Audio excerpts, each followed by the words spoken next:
Sobat Sehat, selamat datang di Podak, podcast mendadak, podcast kita yang penuh informasi dan inspirasi. Bersama saya Aulia Mufida dan rekan saya Lanin dulu. Mahasiswa Kesehatan Masyarakat, Fakultas Ilmu Kesehatan, Kedokteran dan Ilmu Alam Universitas Airlangga. Pada episode kali ini kita akan bisik-bisik atau bincang-bincang asik dengan topik yang super menarik, yaitu Polycystic Ovary Syndrome atau yang biasa dikenal dengan istilah PCOS. Pasti kalian sudah sering dengar kan istilah tersebut, tapi seberapa dalam sih kalian mengenalnya? Jadi PCOS ini adalah kondisi yang umum banget ditemui pada wanita-wanita remaja, khususnya pada wanita remaja saat ini itu bisa kita temui dari 12%, bayangkan, sehingga sekitar 116 juta jiwa wanita di dunia ini itu bisa menderita PCOS. Jadi sangat mungkin teman-teman kita di sekitaran kita ini dapat berpengaruh, ya, Lul? Betul sekali teman-teman. Pada episode kali ini juga kita akan membahas mengenai pentingnya mengenali gejala-gejala, faktor resiko, dampak jangka panjang hingga pendek, serta bagaimana cara mengatasi kondisi ini. Apakah kalian pernah mengalami menstruasi yang tidak teratur?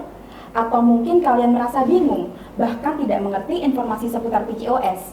Tenang teman-teman, tenang, karena pada episode kali ini kita akan kupas tuntas semua pertanyaan-pertanyaan tersebut, tentunya bersama tamu istimewa kita, yaitu Dr. Firsa dari Rumah Sakit Al-Huda Banyuwangi. Halo dokter. Hai. Oke guys, simak terus episode kali ini sampai habis. Siapa tahu setelah kalian mendengarnya, kalian bisa lebih siap dalam menghadapi PCOS dengan cara yang lebih positif. Happy watching!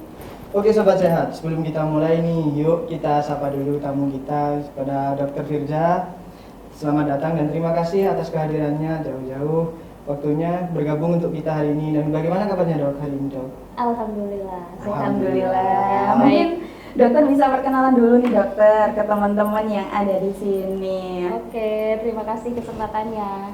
Aku Dr. Trisania Bunga ya. Kebetulan sekarang kerjanya di Rumah Sakit Al-Huda di Genteng.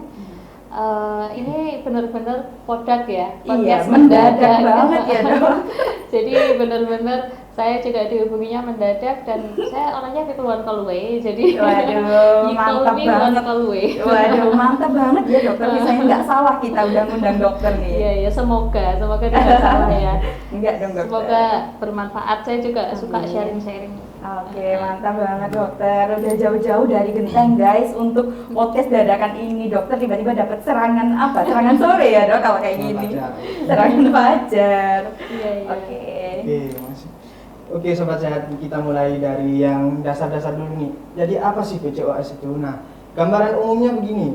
Kita sebagai remaja wanita, sekitaran kita itu banyak sekarang yang mengalami tentang menstruasinya itu tidak teratur. Menstruasinya itu kadang tidak tepat waktu, ada yang mundur, bahkan suka telat-telat. Nah, pasti pada kalangan remaja saat ini Gen Z ya dok. Yeah. Gen Z itu lebih seringnya kan lebih aktif di masa-masa sekarang ini. Nah, itu kadang muncul pertanyaan khawatir, apa sih gejala-gejalanya dan kalau ada yang salah dengan tubuh kita, gitu ya Ul? Iya betul banget sih dok, apalagi aku sebagai perempuan ya dok, jadi menstruasi yang nggak teratur itu udah sering banget aku terjadi sendiri di aku. Dan aku tuh pernah dok baca di salah satu judul artikel itu katanya kalau menstruasi nggak teratur itu jadi salah satu gejala atau tanda dari PCOS sendiri. Tapi tenang teman-teman, jangan khawatir, jangan takut dulu, karena kali ini kita akan tanya langsung nih sama dokter Firsa terkait hal tersebut bagaimana dokter. Dan sebetulnya apa sih dok gejala-gejala umum dari PCOS sendiri? Karena mungkin teman-teman udah merasakannya dan mereka itu jadi bingung. Aduh, ini sebetulnya PCOS atau hal biasa gitu dokter? Oke, saya akan jelaskan sekilas sedikit ya. Jadi ini kan kebanyakan audiensnya rata-rata Gen Z ya. Iya, Jadi betul banget. saya akan menyesuaikan ya. Jadi pertama kita harus tahu dulu PCOS itu apa. Jadi PCOS itu adalah Polycystic Ovarian Syndrome. Jadi polycystic itu ada artinya sendiri ya. Kita harus tahu artinya dulu. Polycystic itu artinya poly banyak. Kystic itu adalah bentuk kista. Jadi ada kantong-kantong. Ovarian Syndrome. Bentuknya seperti anggur-anggur gitu bukan dok? Bukan ya? Kalau anggur itu ukurannya, jadi kita nggak bisa membayangkan ada sebuah anggur di dalam ovarium kita ya, gitu. Nggak bisa membayangkan gitu. Itu adalah sebuah perumpamaan, gitu perumpamaan. Jadi di dalam ovarium itu ada banyak kista-kista, membentuk kista-kista yang dimana harusnya dalam ovarium itu ya adanya bukan kista gitu, adanya folikel-folikel yang harusnya ada di dalam ovarium, tapi itu malah ada kista-kista. Itu adalah secara definisi polikistik ovarian. Nah, sindrom itu artinya adalah kumpulan dari beberapa gejala. Jadi gejala itu tidak hanya satu ya teman-teman ya, nggak hanya keluhan menstruasinya yang bermasalah, tapi ada beberapa gejala dan ada beberapa keluhan menjadi sebuah kesatuan. Nah, itu disebut sebagai sindrom. Disitulah terbentuk nama penyakit PCOS, Polycystic Ovarian Syndrome. Nah, itu kan jadi biar lebih paham ya, kayak gitu. Karena dasarnya dulu ya dok, kita harus tahu apa itu PCOS sehingga bisa tahu lebih dalam. Oh, ternyata gejalanya gini. Tepat sekali. Nah, PCOS ini itu biasanya itu disebabkan karena ada permasalahan terutama itu di hormonal ya. Jadi gimana sih dok kok bisa kita mendapatkan penyakit PCOS ini, atau kalau saya gimana kok bisa pasien itu sampai terkena PCOS ya? Itu terkait dengan faktor resiko. Jadi belum ada penyebab pasti dari PCOS ini ya. Kemungkinan tidak menutup kemungkinan itu faktor genetik juga berperan besar dalam faktor ini, itu yang pertama ya.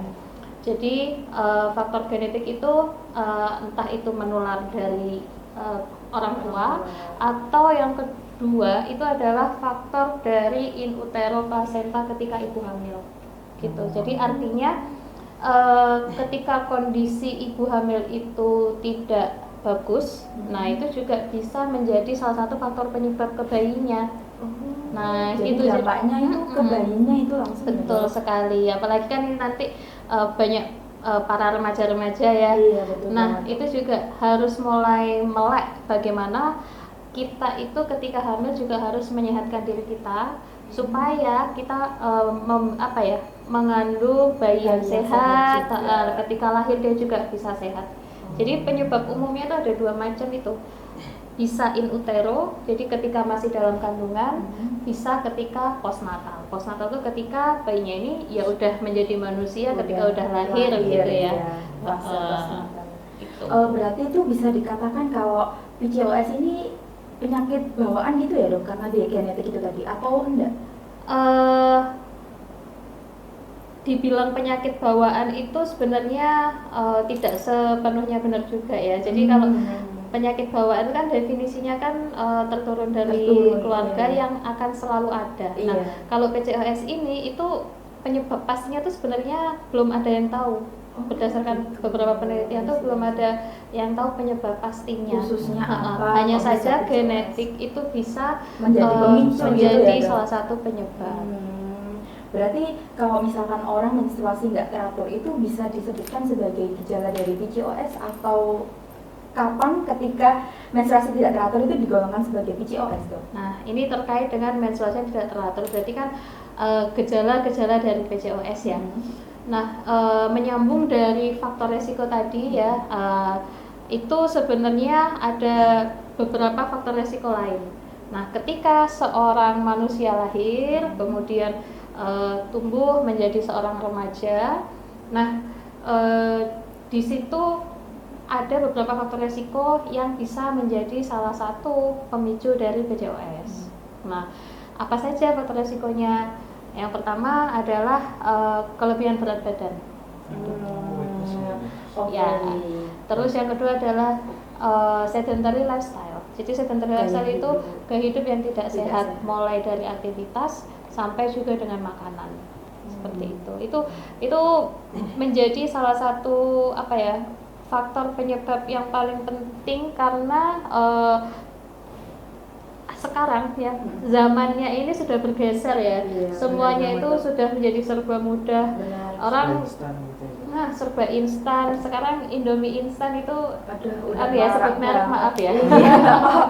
Maksudnya makanan instan itu sekarang sangat mudah dikonsumsi Iya, dan benar banget. menjadi favorit semua anak-anak. Betul. Ya kan? Apalagi kita anak Iya. kos sih Anak dok, kuliah udah terutama, iya, anak sekolah, Indomie aduh, dikit-dikit sampai Indomie. udah cari yang instan Iya, aja bener. lah gitu Iya. kan. Bener. Nah, udah enak, murah, cepat ya Cepat, kan. iya. Tapi di situ bisa menjadi salah satu faktor penyebab terbesar. Nggak hanya penyebab PCOS, tapi beberapa gangguan kesehatan yang lainnya.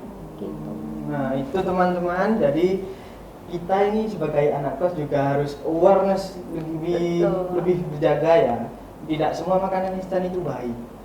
Betul banget teman-teman, kan menarik banget ya ternyata gejala-gejala dari PCOS ini, karena kan mengingat anak remaja zaman sekarang ya dok, kayak apa-apa wis udah nggak peduli sama kesehatannya sendiri, yang penting kenyang, yang penting bisa beraktivitas. Padahal kita itu harus udah mulai aware seperti yang dikatain sama Lanindo, kalau yang mana kita merasa bahwa menstruasi kita udah mulai nggak teratur, itu jangan didiemin ya guys, itu kalian bisa segera konsultasikan, karena hal tersebut itu bisa jadi bahwa tubuh kita itu sedang memberi sinyal gitu ya dokter, kalau ternyata wah ini ada apa-apa nih sampai menstruasinya nggak teratur. Jadi teman-teman harus aware sama dirinya sendiri, harus segera konsultasi, jangan tunggu makin parah baru kalian konsultasi, jangan ya guys ya, karena kesehatan itu penting dan mahal harganya, betul nggak dokter? Betul sekali. Nah, nyambung lagi nih, boleh nggak saya Boleh, lanjutkan? boleh, Nah, lanjut dok. jadi tadi dari faktor resiko, kemudian dari gejalanya. Gejalanya itu memang salah satunya adalah menstruasi yang tidak teratur. Nah, menstruasi yang tidak teratur yang seperti apa yang bisa menjadi gejala ya kan? Nah, benar banget dok. Itu Jadi sih. karena apalagi perempuan ya, Iya. Mbak Aulia ini pasti yang lebih paham. Udah paham. Menstruasi itu berapa lama, berapa kapan berhentinya, Benar. terus Jangka waktunya. yang dikeluarkan itu Apa? juga apakah normal apa enggak. Nah, itu juga bisa menjadi bahan pelajaran untuk teman-teman semuanya. Jadi kelainan di menstruasinya itu namanya ada oligomenore atau amenore. Nah, oligo itu artinya sedikit, menore itu artinya menstruasi. Jadi ketika siklus menstruasinya itu menjadi lebih sedikit, nah itu juga bisa menjadi salah satu tanda dari PCOS. Yang kedua adalah amenore. Amenore itu adalah kondisi ketika tidak mengalami menstruasi. Nah, jadi skip gitu ya dok, Iya, misalkan bulan ini bisa nggak jadi. mens, terus kok tiba-tiba bulan depannya mens, terus berapa bulan lagi nggak mens gitu. Nah, seperti apa yang dimaksud dari oligomenore atau amenore ini? Jadi biasanya ketika amenore itu ada namanya amenore sekunder sama amenore primer. Nah, setelah anak berusia itu lebih mulai masuk usia pubertas ya, antara 14 sampai 16 tahun itu kan biasanya udah mulai menstruasi. Nah, ketika dia tidak mengalami menstruasi sampai usia 16 tahun, nah itu bisa disebut sebagai amenore. Nah, perlu dicari penyebabnya. Amenore primer itu artinya benar-benar nggak bisa memulai siklus menstruasi karena faktor primer dari dalam tubuh. Penyebabnya paling sering itu biasanya karena faktor hormonal. Gitu. Hormonnya belum matang gitu ya. Atau juga bisa jadi karena ada yang namanya himen. Jadi himennya itu ada beberapa kelainan ya. Himen itu harusnya ada lubangnya, tapi ketika dia tertutup akhirnya nggak ada lubangnya dan harusnya menstruasi itu dikeluarkan jadi nggak keluar. Nah, itu bisa jadi amenore. Nah, tuh jadi sampai usia 16 tahun itu berarti dia mengalami amenore. Kalau oligomenore itu berarti siklus menstruasinya itu menjadi lebih sedikit gitu. Jadi memang benar kalau salah satu gejala utama dari PCOS itu adalah paling utama masalah di siklus menstruasi. Iya sih dok, karena kadang-kadang ya guys, aku sendiri sebagai remaja kalau mens gak teratur itu pasti ngiranya kayak aduh ini pasti stres, ini pasti gini, tapi ternyata di balik itu ternyata ada juga faktor yang lainnya ya guys, dan ada juga sebagai tanda dari terjadinya PCOS ini. Jadi kalian harus benar-benar waspada dan kalian harus benar-benar paham oh ini ternyata tergolong PCOS, ini ternyata tergolong karena stres, ini ternyata nggak apa-apa gitu ya dok ya. Nah, kemudian ini kita masih di gejala yang pertama ya. Gejala pertama itu adalah kelainan menstruasi. Nah, seperti yang Aul tadi bilang, gimana apakah kalau menstruasinya nggak normal itu berarti kita bisa sebut PCOS. Nah, atau dok saya menstruasinya nggak normal, apa karena stres atau gimana gitu kan. Nah, itu perlu kita lihat. Jadi ketika siklus menstruasinya itu teman-teman semuanya menstruasinya nggak normal, nah itu jangan langsung panik, jangan langsung kaget, karena memang karena faktor stres itu juga bisa menyebabkan masalah di siklus menstruasi yang tidak normal. Nah itu perlu dilihat berapa lama dok kita melihatnya. Tunggu sampai 3 bulan. Ketika sebulan pertama itu mengalami menstruasi yang tidak stabil, langsung dicatat. Jadi buat tanggalan, bisa catat manual atau di HP boleh, buat tanda tanggal ini saya menstruasi, kemudian tanggal ini suci atau udah bersih. Nah itu dicatat dulu di situ selama kurang lebih 3 bulan sampai 6 bulan. Ketika sudah 3 bulan sampai 6 bulan itu menstruasinya terus menerus tidak normal atau siklusnya bermasalah, gitu ya. Nah itu silahkan periksa ke dokter spesialis kandungan. Nah seperti itu. Itu untuk yang masalah menstruasinya ya. Gimana sih kita menanggapi atau menyikapi ketika kita itu mengalami menstruasi yang tidak normal. Seperti itu. Itu ya guys, jadi gejala PCOS yang pertama adalah menstruasi yang tidak teratur, yang mana kalian itu harus mulai waspada. Ketika 3 bulan berturut-turut kalian tidak mengalami menstruasi, segera konsultasikan ke dokter kandungan seperti yang disampaikan oleh dokter Wirsa ini. Betul. Mungkin bisa lanjut dok ke Gejala yang selanjutnya. kedua. Betul sekali. Ini adalah gejala yang paling mudah. Kalau tadi kan menstruasi kita harus ngelihat dulu, nanti 6 bulan dibawa catatannya ke dokter. Nah ini gejala yang paling mudah yang bisa dilihat. Ya, kita bisa ngelihat sendiri. Itu ada namanya hiperandrogenisme.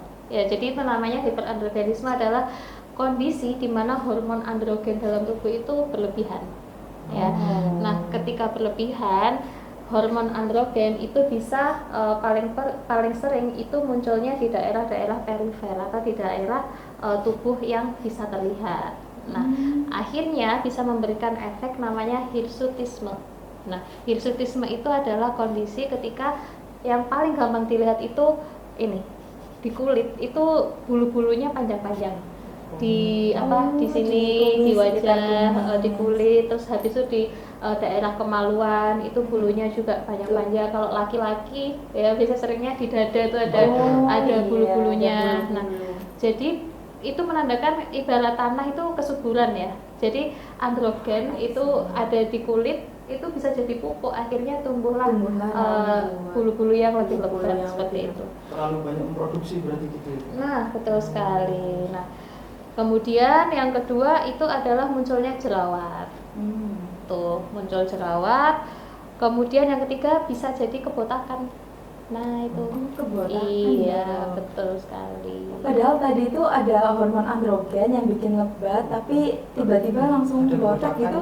Ada yang namanya alopecia androgenik. Jadi alopecia androgenik itu adalah kebotakan yang disebabkan ya karena hormon androgen itu. Oh, karena hormon androgen juga ya. Waduh, ngeri ya nih dok ya. Aku tiba-tiba langsung ngelihat bulu-bulu aku nih. Iya Jadi benar. dok, nah tadi kan ada kebotakan nih ya. Mungkin muncul pertanyaan nih di teman-teman podcast nih. Itu kebotakannya itu secara langsung atau sedikit-sedikit rontok itu gimana itu dok? Biasanya nggak secara langsung, mungkin ya nggak langsung kayak langsung merontok banyak gitu enggak. Jadi keluhan-keluhan ini adalah keluhan-keluhan yang tidak tersadari, kayak pikirnya ya bulu-bulunya banyak ya sih mungkin genetik atau jerawat ya udah biasa. Padahal ketika itu kita lihat ada jerawat, terus ada bulu-bulu yang banyak, terus habis itu mungkin bisa ada bisa tidak adanya alopecia tadi atau kebotakan, itu bisa menjadi salah satu tanda. Kemudian kita perlu tanya, menstruasinya gimana? Apakah menstruasinya lancar atau enggak? Nah ini yang mesti kita sebagai dokter tanyakan pada para remaja seperti itu. Ketika pada usia remaja ini dua kriteria ini namanya kriteria Rotterdam. Jadi dua kriteria ini sudah bisa kita curigai dengan gejala PCOS. Nanti kalau sudah lebih dewasa kita bisa lihat, kita USG, kita lihat kondisi ovariumnya. Nah itu bisa terlihat itu bentuknya kista-kistanya, jadi banyak namanya polikistik ovarium. Wah ternyata gejala-gejala dari PCOS ini menarik ya. Iya menarik karena sebagian besar dari kita remaja itu udah mengalami ya Nindo ya. Jadi apa yang kita lihat itu normal ternyata itu jadi gejala ya. Iya ternyata ada maksud tersembunyi dari itu guys. Maka dari itu kita harus benar-benar waspada dan tahu, karena yang tahu kondisi kita adalah diri kita sendiri ya dokter ya. Kita nggak bisa kayak langsung menilai, karena jujur nih kalau aku sebagai remaja ya dok, dengar gejala-gejala itu tadi langsung kayak ternyata aku mengalami ya, tapi kok aku kayak biasa aja gitu sih, karena udah menyepelekan, karena gejala itu kayak hal yang biasa, umum banget terjadi gitu ya dok.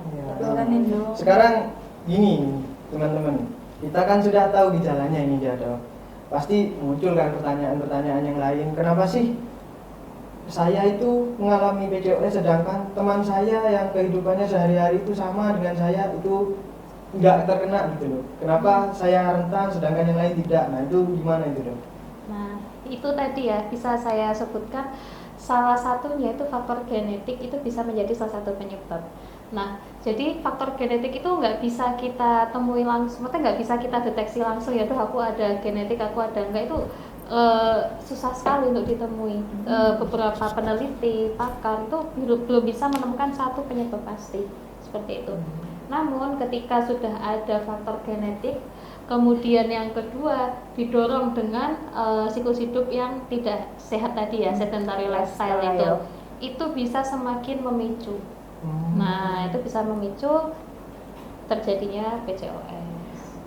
Aku ngomong-ngomong soal ini ya dok ya, faktor resiko tadi kan dokter sempat nyebutin kalau orang dengan berat badan yang lebih itu jadi yang lebih rentan buat terkena PCOS. Apakah PCOS ini umumnya dialami dengan orang yang berat badan tinggi aja dok? Apakah orang dengan berat badan yang rendah itu juga memungkinkan mengalami PCOS sendiri dok?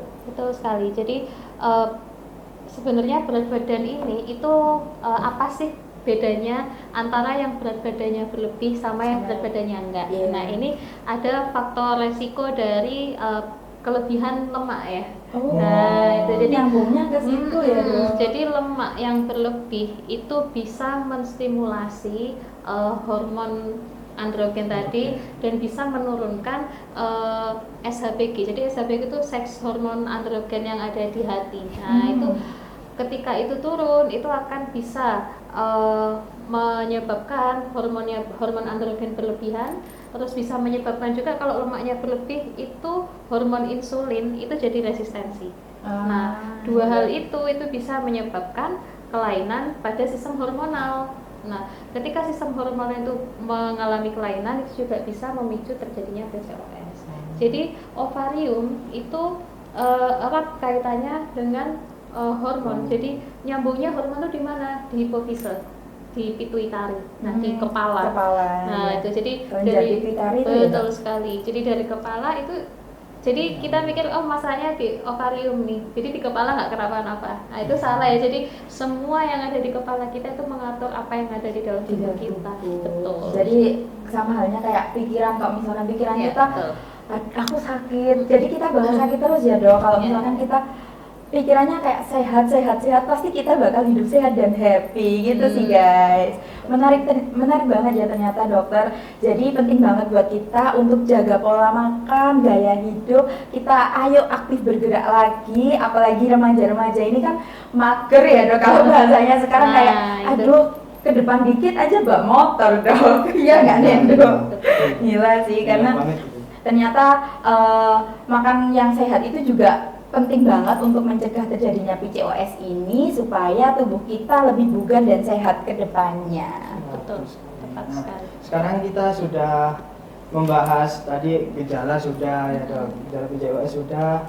faktor resiko juga pun sudah. Nah, sekarang ini kita mulai masuk ke dampaknya, Dok. Asik. Iya, iya. Dampaknya ini kira-kira dari dampak PCOS ini dari jangka pendek dulu dah, Dok. Dampak dari jangka pendeknya itu bagaimana, Dok? Oke. Jadi ya yang paling jelas dampak jangka pendeknya itu tadi ya khawatir, Iya, worry, iya cemas sih, ya karena kok menstruasiku ini nggak normal, kenapa gitu kan? Itu pasti muncul kecemasan-kecemasan. Nah itu, terus menstruasi nggak normal, terus ini jerawatan ya. Oh, Nah, jadi itu. mengganggu ini ada penampilan ya, Iya, Dok. kan? Apalagi kayak cewek-cewek ini Kan. jerawatan dikit itu udah kayak Panik ya? insecure, Dok. Nah. Iya, sumpah. Estetikanya. Bener banget ya, Betul, Dok. betul. Estetika Faktor muka, aduh langsung minder aku kok jerawatan ya, langsung nggak mau keluar, Dok. Nah, itu efeknya kalau bisa ngaruh ke mental, Nah, ke benar, faktor benar. psikologi Benar, gitu. Nah, untuk jangka panjangnya ya, dampak jangka panjangnya yang paling susah adalah ketika nanti diketahui ada masalah di ovarium atau polikistik. Itu paling sering bisa susah ketika nanti ingin mempunyai rencana kehamilan kayak gitu. Sulit mempunyai keturunan ya, Dok. Apa? Bukan kalau dibilang sulit atau enggak itu sebenarnya kita nggak bisa menjudge itu. Hanya saja ketika ingin merencanakan kehamilan itu harus lebih aware di sana. Gitu, harus lebih hati-hati.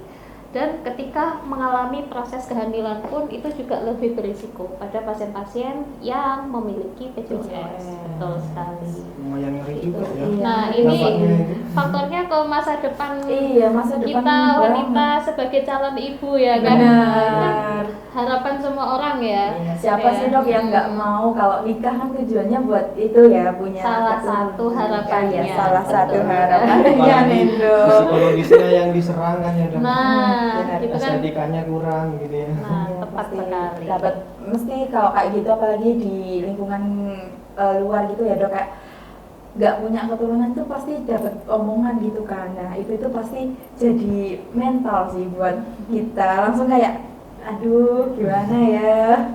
Itu Pasti sih. harapan semua orang itu kan tujuan manusia itu kan untuk bereproduksi ya salah satunya. Iya. Nah, itu jadi ingin mempunyai sistem reproduksi yang bagus, yang sehat, yang normal seperti itu. Makanya kalau sudah terlambat kayak gitu masih bisa untuk diobati. Hanya saja kan kita harus lebih berbeda lagi prosesnya sama yang normal gitu.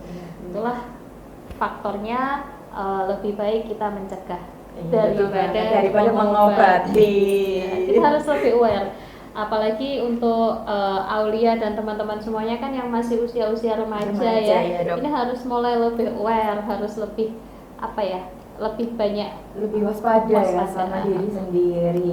Karena jujur dampaknya ini ternyata sangat panjang, guys. Ternyata bisa sampai ke sana-sana, meskipun kita sekarang masih segini, tapi dampak dari PCOS ini udah bisa sampai berpuluh-puluh tahun lagi. Kayak waktu kita menikah baru kerasa dampaknya, bisa kayak gitu ya, Dok ya. Gejalanya sepele ya, tapi dampaknya kok Nggak main-main ya, Dok. Nggak main-main ya, Nindo. Nggak Ngeri Bahkan banget. ada kalau tidak ada gejala gangguan menstruasi, tapi ada gejala hirsutisme tadi yang jerawatan, keluar Jerawat, bulu, bulu-bulu ketika botak. dewasa ya, itu jadi menstruasinya nggak ada gejala, tapi bisa ada gitu ya, Dok? bisa gejala itu terus di ovariumnya ternyata ada banyak kistanya. Nah, kayak gitu itu juga bisa jadi salah satu faktor. Berarti kayak dari beberapa gejala yang dokter sebutin itu nggak harus semuanya ada ya, Iya. Dok. Jadi bisa jadi menstruasi nggak teraturnya itu ada, tapi yang lainnya itu ada, itu juga bisa dikatakan sebagai PCOS. Betul. Jadi kan ada 3 gejala ya tadi, gejala hirsutisme atau hiperandrogenisme itu, kemudian gejala Yang menstruasi, kedua, iya, menstruasi, dan yang sama ketiga yang- adalah di USG itu tampak gambaran polikistik. Itu ada 3 gejala itu. Dua dari dari 3 itu bisa udah bisa masuk didiagnosa dikatakan sebagai PCOS. PCOS. Harus Jadi, worry ya, guys. untuk teman-teman podcast ini yang sudah tahu lah gejalanya ya, Dok, bisa memberitahukan lagi, menyebarkan lagi ilmunya. Jadi nggak bisa dianggap remeh PCOS ini berarti ya, Dok. Betul sekali. betul, karena potensi resikonya ini sampai ke masa depan teman-teman. Oke Nindo, setelah tahu dari lebih dalam tentang PCOS nih dok, mungkin teman-teman jadi tanya, oke sekarang kita harus gimana nih kalau udah PCOS, kalau udah mengalami gejala-gejala tersebut. Mungkin ada tips and trik khusus dari dokter terkait mengalami PCOS ini untuk remaja sih dok, khususnya supaya mereka bisa lebih baik dalam mengelola kondisi PCOS ini. Oke. Tips and tricksnya terutama untuk para remaja ya yang usia reproduksinya ini masih bagus sekali. Yang pertama adalah gaya hidup sehat. Gaya hidup sehat itu ada dua macam ya. Yang pertama mulai dari aktivitas fisik, yang kedua adalah dari makanan. Nah itu. Jadi mulai dari aktivitas fisik itu kalau teman-teman yang berat badannya let's say udah IMT-nya udah di bawah 25 bisa dikatakan normal. Nah itu aktivitas seperti biasa aja, jangan terlalu banyak rebahan atau 7 kali 24 jam tidur gitu kan. Iya, 24/7 rebahan karena mager, nggak boleh kayak gitu ya guys. Iya, tetap harus ada aktivitas-aktivitas seperti itu. Yang kedua, kalau berat badannya lebih dari 25, kalau IMT-nya lebih dari 25 itu udah harus mulai worry. Jadi harus mulai lebih ditingkatkan. Udah bukan masuk ke aktivitas lagi, tapi harus mulai exercise. Nah, gitu. Karena di situ bisa meningkatkan metabolisme tubuh dan menurunkan lemak-lemak dalam tubuh. Tapi juga harus dibantu dengan makan, ya. Pola makan yang sehat. Jadi harus disarankan itu adalah makan makanan yang whole food ya. Jadi karbohidrat, protein, kemudian lemaknya ini yang lemak baik ya, sama vitamin. Nah itu juga harus diperhatikan. Hindari makanan-makanan yang cepat saji atau makanan-makanan instan, karena ini junk food betul gitu sekali. ya. Makanan-makanan seperti remaja itu malah. Makanan-makanan seperti ini itu mengandung tinggi unsaturated lemak ya. Jadi lemak yang unsaturated itu lebih tinggi. Dan ini bisa beresiko lebih meningkatkan kegemukan karena kalorinya lebih tinggi. Jadi diet itu yang paling penting. Diet itu artinya ya olahraga dan mengatur makanan yang masuk dalam tubuh kita. Karena jujur ya dok, kalau remaja itu benar-benar banyak malesnya ya dok. Kayak remaja itu jarang banget kita menemui remaja dengan pola hidup yang sehat, apalagi olahraga dok, itu jarang banget ya nih dok. Kamu olahraga berapa kali sehari nih dok? Sehari dok, seminggu berapa kali nih dok? Untuk seminggu itu mungkin karena keuntungannya di fisioterapi kan gitu ya. Oh gitu dok, gitu. Gak mungkin lah kita sebagai mahasiswa fisioterapi kita jumpu, gak mungkin. Aduh, gaya dia dok, menang-menang selalu olahraga. Jangan gitulah Nendo. Tapi saya cowok. Oh iya sih. Langsung ikut bapak kan cewek ini. Emang gitu ya dok? Emang kalau PCOS ini hanya cewek aja yang? Iya kan yang punya ovarium cuma. Oh iya ya. Gimana ya? Ngebleng. Ini sih dok, aku pernah nggak dengar sih, kayak baca gitu, katanya ada orang yang ngomong kalau minum pil KB itu bisa ngobatin PCOS. Itu benar nggak sih dok? Nah memang kalau dari proses tata laksana ya atau pengobatan dari PCOS itu yang pertama adalah kita harus modifikasi gaya hidup tadi ya. Modifikasi gaya hidup itu mulai dari itu tadi healthy lifestyle. Yang kedua adalah obat-obatan. Nah obat-obatannya itu ada beberapa jenis ya. Selain obat-obatan hormonal, itu juga bisa obat-obatan untuk meningkatkan sensitivitas dari insulin, atau juga bisa dengan vitamin. Vitaminnya itu vitamin D dan juga vitamin kalsium. Nah memang pil KB itu masuk dalam salah satu obat-obatan hormonal gitu ya. Jadi obat yang fungsinya untuk membantu siklus hormon dalam tubuh itu, terutama hormon yang dimiliki perempuan ya, bukan laki-laki, itu juga bisa lebih stabil seperti itu. Bisa mengembalikan hormon lagi ya dok. Berarti bisa ya dok, itu benar-benar bisa pil KB? Bisa, tapi bisa guys. Bisa, cuma hanya saya pil KB-nya harus, kan pil KB ada macam-macam ya, harus pil KB tertentu. Nah kalau udah ranahnya ke pengobatan ini, nah ini udah ranahnya ke dokter spesialis kandungan. Jadi Jangan coba-coba, kan pil KB mungkin dijual Iya, dijual bebas, bebas bisa di minta apotek tanpa resep ya dok itu.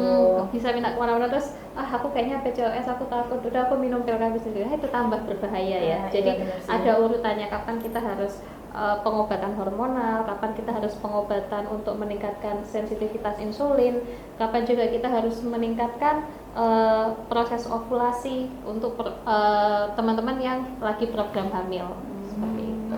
Wah, jadi teman-teman ini harus hati-hati banget dalam menerima informasi karena dikhawatirkan kalau kita lengah dikit nantinya nggak malah mengobati ya dok, Iya. malah memperparah. Betul. Malah menimbulkan penyakit heart failure nanti ya. Terbebani obat nanti. Aduh. Iya. Jadi ya paling yang bisa kita lakukan sejak dini itu adalah modifikasi gaya hidup. Itu tadi. Betul banget sih. Karena terkadang guys, apa yang kita lakukan buat happy kita itu belum tentu buat happy juga di masa depan ya dok ya. Karena Betul. bisa jadi nanti itu ternyata seneng sekarang, tapi nantinya kita malah susah-susah, sedih-sedih. Itu jadi kita harus waspada dan kita harus mulai merubah gaya hidup kita yang awalnya nggak sehat, suka makan junk food, suka makan makanan instan seperti yang dikatakan dokter Fiksa tadi. Kita harus mulai merubah pola hidup tersebut secara perlahan-lahan, meskipun sulit ya dok, tapi setidaknya kalian itu harus berusaha guys. Aku pun juga harus berusaha nih setelah ini. Setuju banget, karena itu merupakan intervensi yang jangka panjang ya dok untuk hidup kita, apalagi dengan kondisi PCOS ini kan dampaknya kan ngeri-ngeri juga dari sini. Iya, betul banget.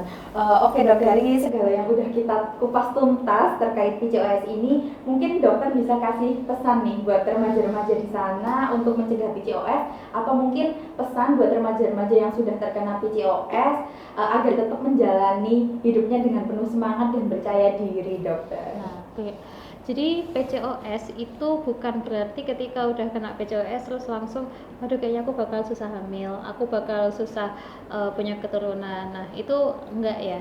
Jadi PCOS itu masih bisa ditanggulangi, masih bisa diobati, masih bisa kok memiliki keturunan. Nah hanya saja konsultasikan dengan orang yang tepat. Nah itu yang pertama. Terus yang kedua, untuk mencegah agar tidak terkena kondisi PCOS ini, yaitu lebih baik modifikasi lifestyle. Memang untuk teman-teman yang masih remaja-remaja ini biasanya tuh ya susah sekali, kayak aduh kayak nggak mungkin deh aku olahraga gitu. Orang gini aja udah nafas aja udah capek ya kan. Kok capek banget ya. Iya. Nah, itu carilah pertolongan. Buat remaja-remaja akut seperti itu ya. Carilah pertolongan, manfaatkan sosial media itu dengan bijak. Kalian bisa nanya ke ahli-ahli ya. Sekarang sudah banyak di sosial media itu dokter-dokter yang mau memberikan masukan, menerima saran. Dokter-dokter yang aktif sosial media itu banyak sekali. Jadi tanyakan saja, konsultasikan. Kalau takut datang ke dokter, konsultasikan aja. Ya, online itu via sekarang udah banyak banget ya dok. Benar sekali. Aplikasi-aplikasi konsultasi online gitu.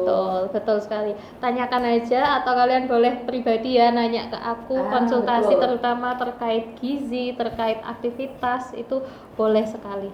Luar biasa sekali ya dokter Firsa ini. Ingat ya teman-teman, pesan dari dokter Firsa ini, tetap semangat buat teman-teman semuanya, jangan patah semangat, jangan takut, jangan khawatir, karena semua itu ada obatnya ya dokter, semua ada jalannya kalau kita betul-betul mau berusaha dan kita ikhlas dalam menjalaninya. Tetap optimis teman-teman. Betul. Iya, Karena banyak betul. support system ini yang katanya Dr. Firsa tadi juga sudah disediakan konsultasi secara online juga. Boleh. Sebenarnya nggak konsultasi juga, boleh sharing-sharing, nanya-nanya gitu. Biasa aja Iya, ya, dok. gimana sih dok caranya biar semangat olahraga? Gimana sih dok caranya biar mengatur makanan, biar aku nggak kegemukan, biar bisa turun berat badannya?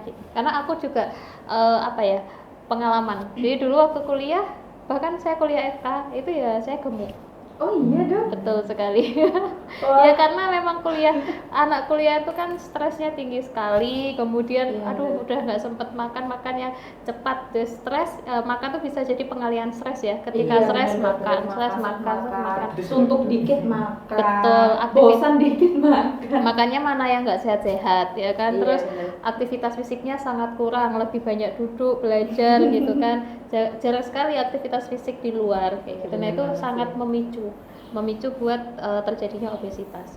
Tapi aku bisa berhasil gitu, jadi aku menurunkan berat badan, seperti itu. Jadi semua itu bisa, tidak ada yang tidak mungkin. Nah kan semua itu bisa guys, tidak ada yang tidak mungkin karena semuanya itu sebetulnya tergantung dari mindset dari otak kita sendiri. Betul. Dan tidak ada yang tidak mungkin selagi kita terus berusaha, belajar dan berdoa ya dok Ya tentunya. tentu saja. Betul banget.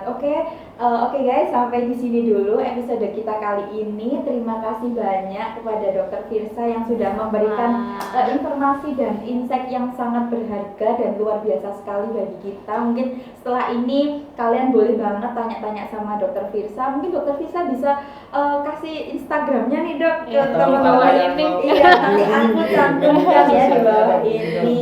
Iya. Karena Dokter Firsa ini juga pengalamannya banyak banget guys. Dan hebat sekali Dokter Firsa ini. Terima kasih juga buat semua penonton yang udah setia di sampai akhir episode. Kita harap episode ini bisa jadi informasi yang sangat berguna dan inspiratif bagi kita semua. Nah, benar banget, dan semoga juga dari obrolan kita hari ini dok itu bisa membuat pemirsa ini paham tentang sedikit-sedikit tentang PCOS lah gitu ya dok. Amin. Dengan pemahaman yang baik ini semoga bisa menekan angka PCOS di Indonesia gitu. Betul sekali, jangan takut karena selalu ada cara untuk menjalani hidup yang sehat dan penuh semangat. Semoga tips and tricks yang kita sharing hari ini ya dokter bisa jadi langkah awal yang positif bagi kita semua. Mungkin sekian dulu episode kita kali ini. Bye-bye sobat sehat, sampai ketemu di episode berikutnya. Bye-bye.